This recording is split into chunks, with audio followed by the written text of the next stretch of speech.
आम आदमी है जो अपनी जमा पूंजी लगाता है, अपने घर का ख्वाब देखता है, अपना घर बनाना चाहता है, उसको क्या चैलेंजेस दरकार हैं, उसके खदशात क्या हैं?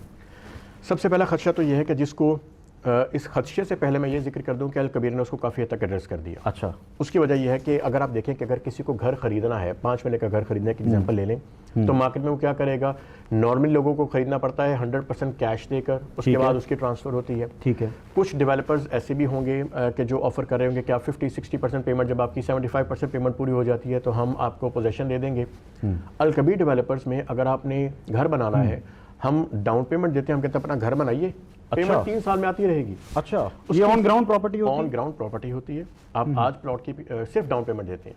इंस्टॉलमेंट प्लान आपका स्टार्ट होता है और आपने 3 साल में पैसे देने हैं। तो जो एक सबसे बड़ा मसला है, ऐसे केसेस में एस्केलेशन चार्जेस भी लगाए जाते हैं, या फिर at the time of possession, जिस तरह आप कह रहे हैं कि पोजेशन तो चले डाउन पेमेंट में मिल गया, at the time of completion आप यूं कह लें कुछ हिडन चार्जेस भी होते हैं जो चार्ज किए जाते हैं, ऐसे मामला? Not even a single penny. अच्छा। मैं आपको भी नेशनल टीवी पे बैठे हैं, मैं आपके साथ कुछ स्टैट्स भी शेयर कर सकता हूँ। By the way, there are so many projects जिसके ऊपर हमने कोई एस्केलेशन चार्जेस नहीं लगाए। ठीक है। मिसाल के तौर पर आपको मैं एक प्रोजेक्ट बताऊं या अपना एक प्रोडक्ट बताऊं कि जिसका हमने कोई 28 लाख का अगर एक प्रोडक्ट बेचा है, ठीक है, 3 साल पहले अगर बेचा, और आज उसकी मार्केट प्राइस अगर 10 मिलियन है, तो जिसने पे किया उसने 28 लाख ही पे किया है।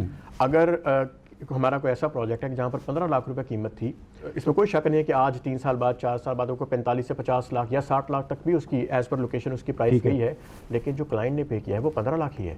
एस्केलेशन चार्जेस नहीं है। मैं जो बात कर रहा था वो यही थी कि उसमें क्लाइंट को जो ईज देने की बात हम करते हैं ना, जब हम घर बनाते हैं, तो जिस दिन आपने उसको ये रिलैक्सेशन दे दी कि आप रेंटेड प्रॉपर्टी पे रहते हैं, हर महीने कराया जा रहा है, और हमने उसको जब ये कहा आप अपना घर बनाइए, तो उसमें क्या हुआ कि वो जो रेंट दे रहा था उसने 6 महीने के अंदर अपना घर बना लिया। ठीक है। तो बाकी जो 2.5 साल है उसको एक मेंटल रिलैक्सेशन क्या हुई कि जो वो किस्त पे कर रहा था, या वो इनफैक्ट रेंट पे कर रहा था, वो अपनी किस्त में आना शुरू हो गया और उसका एक घर बन गया। तो लोगों को छत मुयसर आ गई।